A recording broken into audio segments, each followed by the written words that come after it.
This clip is sponsored by American Mobile. If you're a nurse interested in traveling, visit americanmobile.com to get started. Okay, so here's the big one. Okay. People love to know skills and tools for how to deal with when they're stressed. So that's the thing that, like, I've got a lot of like little tools in my toolbox. And the thing with this, and I'll say this like to preface them, is because the fight or flight response, okay, the sympathetic nervous system response, right? Because that is mobilization to protect, we need movement with breath to get us back to that neutral state, the ventral vagal state of flow, or where we feel safe enough to connect and rest and digest, right? Okay. So movement with breath, like fluid movement with breath, rather than the scattered movement of trying to fight or flee. Yeah. Right? Okay. And so these are things we can practice together. Are you up for it? Absolutely. Let's do it. Okay. So here we go. So my all-time favorite, and this is, I think it's my favorite because clients tend to love it. And I mean, you might do this maybe not sitting there with your client, or you could, I don't know. It just depends. Or your patient, you call them patients, sorry. But you put your hands together in front of your heart, or sternum. Sorry, nurses who are listening, in front of your sternum. Heart. And then I know, in front of your heart, but not on the left side, Right. you know. So yeah. Your xiphoid process. All right. So your xiphoid process. Yeah. A little low, but yes. Okay. All right. So as you inhale, reach your arms up overhead. And as you exhale, bring your arms down and around and back by your sides, back to center. Inhale, reach your arms up overhead. Exhale, bring your arms down, around by your sides and back to center. Nurses listening, I hope you're doing this too. Inhale, reach your arms all the way up overhead.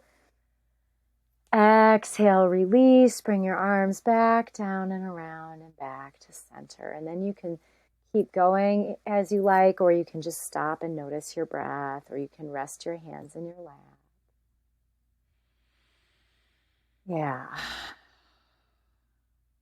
Yeah, how was that? It feels great.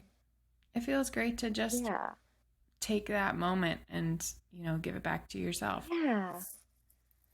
Yeah, and that's a way, like, let's say after that patient that you talked about that was just in a tough headspace, that took like what, a minute? Less two than at that. most? Oh, that was like 20 seconds. Less than that.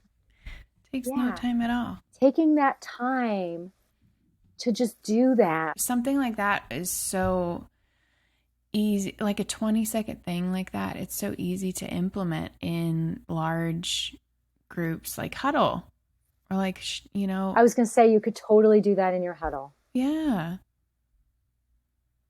That's an easy one. It comes from Yoga Calm, by the way. I should probably cite my source because I didn't make that up. But it's a really good one. My clients love it. That tends to be a crowd favorite because it's so simple and it's quick.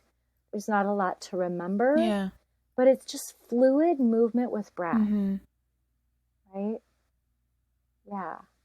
And then it keeps you from carrying that extra stress, because I don't know about you, but like, so when I notice like a really stressful session, or like, a big one for me is if I have to like call child protection or write an M1 hold, those things tend to be really intense for me. In the moment when I'm doing it, I feel completely calm. Yeah. It's after that the stuff floods, right? And so I suspect it's similar with nurses, that your training kicks in the moment. But then as soon as you walk away, you're like, whoosh, like all that adrenaline is there. It really does. That's totally, you compartmentalize in order to get the job done. Totally. And then you are the only one left to process all of that later. And a lot of us just don't, it just takes, it takes real intention to release that energy and get that out.